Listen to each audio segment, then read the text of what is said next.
if you can discuss the recovery process they were kind of giving to you, and maybe how you came to terms with your own eating disorder, and when I guess the light bulb switched for you to kind of turn over, whether it's gradual or you had a light bulb moment. So I guess my recovery process, it began in my first visit to the hospital. While I was there, obviously it's pretty intensive therapy. You're there all day and you're going to multiple sessions of therapy every day. Like as I was going there, my parents, I guess they were sort of questioning what the therapists were telling me. They're like, oh, it's just kind of some bullcrap therapy stuff.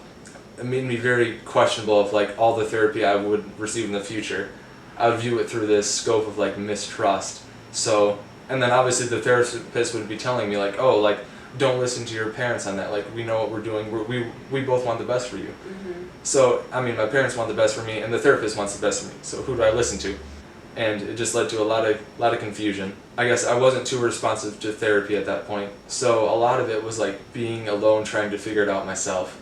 I guess it's not the best way to go about it. It turned into just like a daily game of trying to find what works and what doesn't, and struggling very hard along the way. I would go through periods of maybe a good week, and then I would just dip off the face of the earth, binging the week after, and it was just so inconsistent, so disheartening just to see yourself do good for a couple days and then tragically fail the next couple days. And that sort of cycle of just like trying to figure out stuff that works, what to eat, what sort of mindset, how I should challenge myself to progress, all that sort of stuff, I just had to figure out on my own. And that took like, I guess, the beginning of my senior year till the end. So I basically lost that entire year of just binging and exercising and all that sort of stuff. I honestly, I can barely remember it. Like, it was so bad. I just remember that, the recovery process was just a mess. It was just a mess. And then I went to Forest View for the second time. Okay. And then while I was there, they diagnosed me with bipolar because they thought like this up and down cycle I was in, they thought it was something else. Like it couldn't just be his eating disorder because he's just so erratic, so just all over the place. I would probably disagree with that. It was just driven from my eating disorder. I was just binging and wanting to lose the weight, and that sort of led to just that cycle. Right, and some people do have bipolar disorder, and that's why they develop an eating disorder, or part of the reason, because I know Maria Hornbacher, who wrote Wasted, actually had bipolar, she found out later, but I can really relate to the bipolar feeling, I guess, of being so up and down, because now that I'm recovered from the eating disorder, I no longer have that drastic roller coaster all the time. But I really, like you said, I believe the eating disorder does influence that. Oh, for sure. So I can relate. This one period, it was like 6 weeks of just a straight binge. Like, it was so intense, so unsettling. I remember once I finally was able to get out of it, I couldn't, like, my mind was just in such a fog. I mean, I really didn't understand what was going on. And that definitely influences a lot of your mood, your energy, which leads to that cycle. I mean, it feels so hopeless, like you're stuck in this cycle, and it's driven by factors like out of your control. It's like, just in your mind you get these, it's like an addiction almost. That's the thing, when I was trying to like figure out how to overcome it by myself, because I wasn't going to therapy at this point. When I was trying to overcome it, it literally felt like I just had to let it run its course almost. Like I felt so powerless and so hopeless against like this immense force, this almost like addiction-like feeling that, it felt like I just let it run its course, and it eventually it sort of subsided after a while. Once my body, was way restored, once it was happy when it achieved like a certain weight, it just sort of subsided. So that's when college was approaching, and I knew I had to get my act together, if you will. And that's when I slowly sort of rebuilded my life, as I said earlier, that just sort of, day in and day out, just eating 3 square meals a day and going to work and just creating like a schedule. Yes. A good regimen sort of to follow. Right. Sort of like, felt like I was just crawling my way out of it. You started dumpster diving. And how was that maybe part of your recovery process, and what are you doing with that today? When I was in Forest View the first time, I was in there for 3 weeks, and it literally felt like years when I was in there.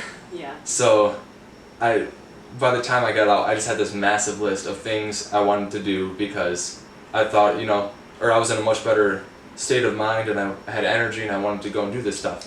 And one of them was dumpster diving, and that's just because I saw a few videos online. I'm like, I'm super cheap, and I have to try this out because it's free stuff. So like the very first weekend I was out, me and my sister, we went to GameStop to give it a shot, and we found an Xbox game right off the bat. And from that point on, I was hooked. Yeah. Like free stuff, let's go, let's do it. And I remember hearing about you before it, and then I saw the article and I was reading it, and I coach with Jenny Calendar, and I was like, is this the he's from Granville? And she's like, yeah, isn't that awesome? I was just like so blown away. Because like you said, like you're donating the money too. And I guess if you want to see like the food we're talking about, like check out my Instagram. It's dumpsterdan3. Yep. It'll give you a very good image of the food I was obtaining and all the other stuff too. Yeah. So. Oh, I know the pictures. You have so much stuff. It's crazy. I mean, how has your experience been different as a guy dealing with it, and how difficult is it, like, talking to other people about it? Being a male with the eating disorder, when I was struggling with it, I mean, I didn't really feel like it was that big of a deal. I didn't really think like, oh, I'm a male, I'm different, or any of this. Once I was in the hospital and I was the only guy there, both the times I was there, I was the only male that was in the eating disorder program there. I mean, at the time when I was there, I really didn't think about it too much because, you know, I'm there to get better, and these are almost like my comrades around me, and we're there to get better, and we're there to work together and do it together. So I guess I didn't look too much into it at that point. But like once I'm recovering, I mean, it still hasn't bothered me too much because when people have eating disorders, they all have like their idiosyncrasies. Yep. So they all have these like their little quirks, if you will, that differentiate between person to person.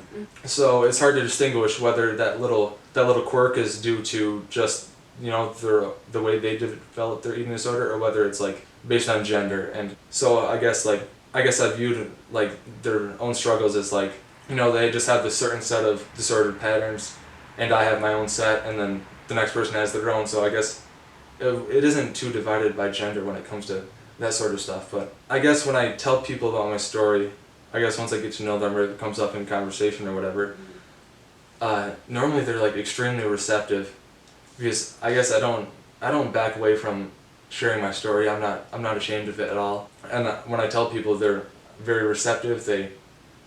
I guess I use it as an opportunity to like educate people about it and that sort of stuff. I never had like a bad experience with it as a guy, so. Yeah, I just feel like you've been a really good advocate and voice overall, and like the community really, really needs that. Yeah, I appreciate that. Like, it's just sort of taking whatever opportunity I have to go and talk about it, whether it's a post on my Instagram or giving a TED Talk or whatever it is. Right, last words or advice or anything? I guess I'd go like, what's the one thing I learned? Yeah. And that's like, you have to learn to be comfortable with being uncomfortable, if that makes sense. When I was recovering, it sounds like scary to think about, but it's just like a constant state of discomfort that you have to live in for, I mean, however long it takes. I mentioned earlier with my binge eating, it just seemed like something I just had to let run its course until my body sort of got back to its normal functioning. So just hang in there, just stay consistent with everything.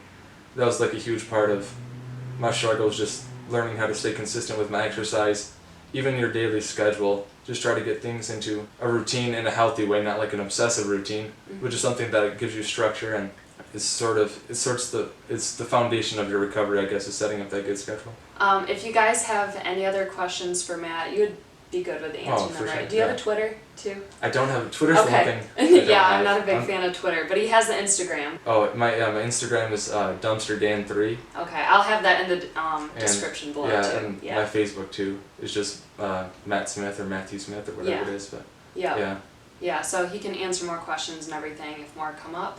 But thanks again for coming today. Yeah, thank you for having me. Yeah, definitely.